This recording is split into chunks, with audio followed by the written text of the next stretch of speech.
इस वीडियो में हम लोग वेस्ट बंगाल बोर्ड के क्लास 10 के मैथ्स बुक का चैप्टर नंबर 5 पेज नंबर 98 में जो क्वेश्चन नंबर 7 का 1, 2 और 3 दिया गया है इसका सॉल्यूशन करेंगे। तो सबसे पहले करेंगे 7 का 1। इसमें कहा गया है कि a/3 equals to b/4 equals to c/7 होने से a plus b plus c by c equals to 2 होगा। तो यहाँ पे हमने लिखा दिया गया है a/3 equals to b/4 equals to c/7।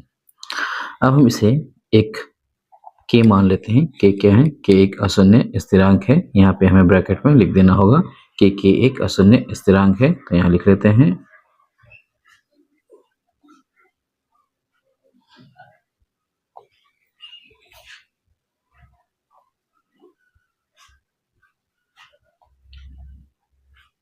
English में लिखना हो तो लिखेंगे के is a non zero constant. तो अब हम क्या करेंगे, ए का वैल्यू निकालेंगे। तो ए का वैल्यू आ जाएगा 3 इंटू के 3 के, बी का वैल्यू आ जाएगा 4 इंटू के 4 के और सी का वैल्यू आ जाएगा 7 इंटू के 7 के। तो हम जब प्रमाण करेंगे एलएचएस को तो उस समय ए की जगह पे 3 के, बी की जगह में 4 के और सी की जगह में 7 के बैठाएंगे। तो यहाँ पे हम लिख लेते हैं एलएचएस। तो जो एलएचएस दिया गया है उसे लिखेंगे, यहाँ पे लिखेंगे A plus B plus C by C. A की जगह पे हम बैठाएंगे 3 के, बी की जगह बैठाएंगे 4 के और सी की जगह बैठाएंगे 7 के। बाई लिखेंगे, नीचे सी है तो सी की जगह में भी हम बैठा देंगे 7 के। कैलकुलेशन करना है तो कैलकुलेशन करने के बाद हम यहाँ देख रहे हैं 3 के 4 के और 7 के। जब हम इन तीनों को ऐड करेंगे तो ये बन जाएगा 14 के और नीचे में पहले से ही है 7 के। अब हम इस के को इस के से कट करेंगे, 7 से 14 को 2 टाइम्स में कट करेंगे तो क्या आया? 2 आया। और आरएचएस में जो था ना वो हमें 2 ही प्रूफ करना था, इसलिए हम यहाँ लिख देंगे इक्वल्स टू देके आरएचएस और लिख देंगे प्रूव्ड। अब हम स्टार्ट करते हैं 7 का 2। 7 का 2 इसमें दिया गया है a by Q minus R equals to b by R minus P equals to c by P minus Q होने से दिखाएं कि a plus B plus C बराबर 0 और ये P A plus Q B plus R C का जो value होगा उसका वैल्यू 0 होगा, यानी इन दोनों का वैल्यू 0 हमें प्रूफ करना है। तो सबसे पहले जो दिया गया कंडीशन है हम उसे लिख लेते हैं। तो यहाँ पे हमने लिखा दिया गया है a by Q minus R equals to B by R minus P equals to C by P minus Q. इसे हम k मान लेंगे। k क्या है? एक अशून्य स्थिरांक है। इंग्लिश में k is non zero constant. इसे हमें ब्रैकेट में लिख लेना है। तो लिखेंगे k इज, हिंदी में लिख लेते हैं k एक अशून्य स्थिरांक है।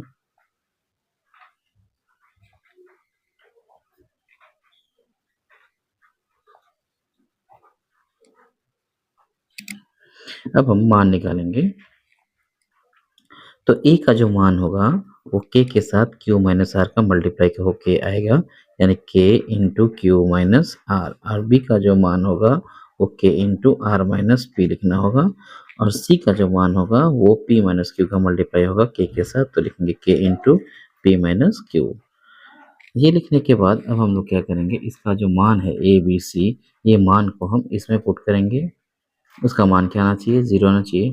फिर इस वाले में पुट करेंगे, उसका मान भी क्या आना चाहिए? 0 आना चाहिए। तो हम कर लेते हैं। फर्स्ट पार्ट लिखकर हम लिखेंगे a प्लस बी प्लस सी।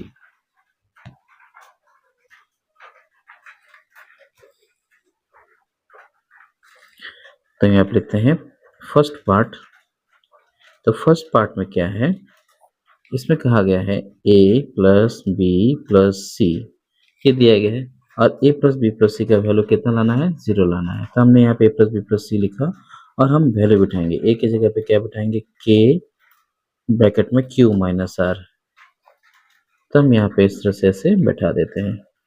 फिर b है, b की जगह पे हम बैठाएंगे k ब्रैकेट में r माइनस पी।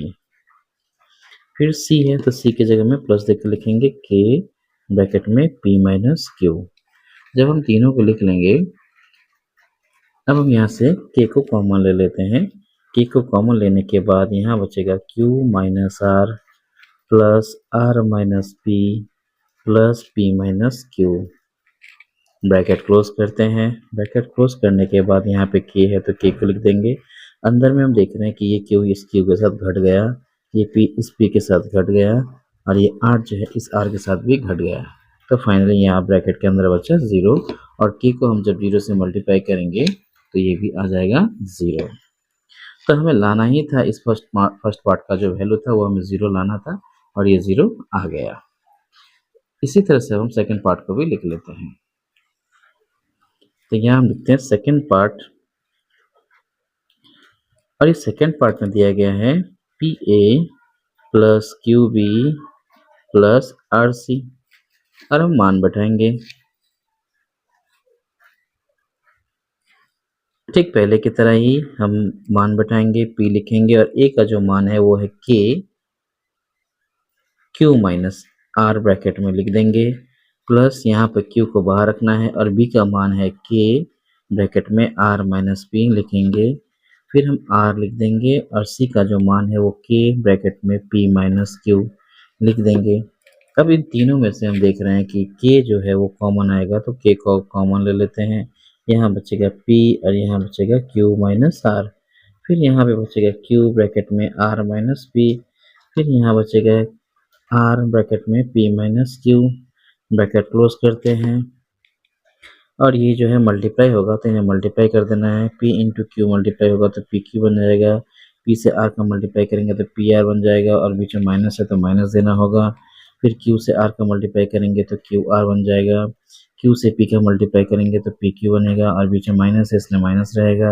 आर से पी का मल्टीप्लाई करेंगे तो आर पी बन जाएगा। प्लस माइनस माइनस होगा, R into Q Q R बन जाएगा। ब्रैकेट को क्लोज करते हैं। अब देखते हैं अंदर में कौन कौन घट रहा है। तो यहाँ पी क्यू प्लस में है और ये पी क्यू माइनस में ये घट गया। पी आर माइनस में है और ये पी आर जो है प्लस में ये भी घट गया। क्यू आर प्लस में है और ये क्यू आर माइनस में है ये भी घट गया। तो ब्रैकेट में बचा 0 और हम के को जब 0 से मल्टीप्लाई करेंगे तो ये बन गया 0। तो इस तरह से हम देख रहे हैं कि जो फर्स्ट पार्ट है उसका ही मान आया था 0, सेकेंड पार्ट का ही मान आया 0। इस तरह से हम लिखेंगे इस प्रकार। हम क्या लिखेंगे, लिखेंगे A plus B plus C equal to 0 और ये किसके बराबर है, P A plus Q B plus R C. ये हो गया प्रूफ्ड। अब स्टार्ट करेंगे 7 का 3। इसमें कहा गया है A X plus B Y by A equals to B X minus A Y by B होने से दिखाएं कि प्रत्येक अनुपात x के समान होगा। यहाँ पे हमने लिखा दिया गया है A X plus B Y by A equals to B X minus A Y by B. ये दिया गया है, इसे हमने लिख लिया। अब इसमें हमें क्या करना है, इसमें हमें ध्यान देना है कि जो प्रत्येक अनुपात का मान है वो x लाना है। इसका मतलब हमें y को एलिमिनेट करना होगा। यहाँ पे हम y देख रहे हैं, यहाँ भी y देख रहे हैं, इससे एलिमिनेट करना होगा। तो एलिमिनेट करने के लिए हम चाहेंगे कि ये दोनों टर्म जो है वो बराबर बन जाए। तो इसमें अगर हम a से मल्टीप्लाई करते हैं तो ये ए बी वाई बन जाएगा और इसमें अगर b से मल्टीप्लाई करते हैं तो ये ए बी वाई बन जाएगा। फिर दोनों को जोड़ने से ये दोनों सब्ट्रैक्ट हो जाएगा। तो हम क्या करेंगे कि ये जो टर्म है इस टर्म को ऊपर और नीचे दोनों a से मल्टीप्लाई करेंगे और इसमें ऊपर और नीचे b से मल्टीप्लाई करेंगे। तो करते हैं, यहाँ लिखेंगे A X plus B Y by A, इसे ब्रैकेट में घेर देते हैं। इसे हम मल्टीप्लाई करेंगे ए से, तो एक तो ए ऊपर रखा और इसको न्यूट्रलाइज करने के लिए हम एक तो ए को नीचे रखेंगे। तो इस तरह से हमने लिख लिया। ठीक इसी तरह से इसमें भी वही काम करना है। तो लिखेंगे B X minus A Y और इसमें हम मल्टीप्लाई करेंगे बी से ताकि ये ए बी वाई बन जाए और ये ए बी वाई ये भी बन जाएगा। तो ऊपर बी लिखे हैं तो हमें यहाँ नीचे भी बी लिखना होगा। फिर हम इसे मल्टीप्लाई कर लेते हैं। तो मल्टीप्लाई करने के बाद क्या आएगा देखते हैं।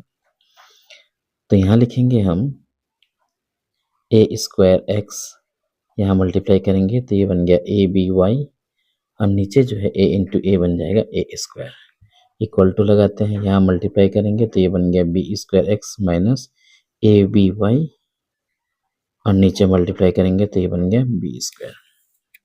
तो जब हम इतना लिख लेंगे तो इसके बाद हम लिखेंगे संयोजन प्रक्रिया द्वारा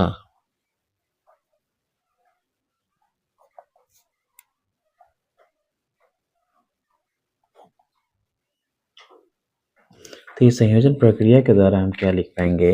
संयोजन प्रक्रिया के द्वारा हम लिखेंगे प्रत्येक अनुपात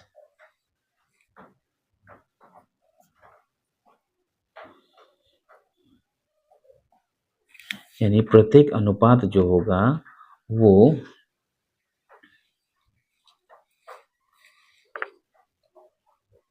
ऊपर के पोर्शन को हम ये जो अनुपात दिए गए हैं इसमें ऊपर वाले को ऊपर वाले से ऐड करेंगे, नीचे वाले को नीचे वाले से ऐड करेंगे। तो लिखेंगे A square X plus A B Y और इसके ऊपर में है B square X minus A B Y. तो लिख दिया हमने। बाई लगाते हैं, इसके नीचे में है ए स्क्वायर प्लस लगाएंगे, इसके नीचे में है बी स्क्वायर प्लस और प्लस लगा के हमने बी स्क्वायर लिख देना है। फिर से एक बार बोल दे रहे हैं, ऊपर का इसमें जो पोर्शन है और इसमें जो ऊपर का पोर्शन है उन दोनों को ऐड कर देना है। तो ऐड कर दिए। नीचे का पोर्शन जो रहेगा उन दोनों को भी ऐड कर देना है। तो यहाँ भी ऐड कर दिए। हम देख रहे हैं कि ये ए बी वाई और ये जो ए बी वाई है ये आपस में घट गया। तो घटने के बाद क्या बचा?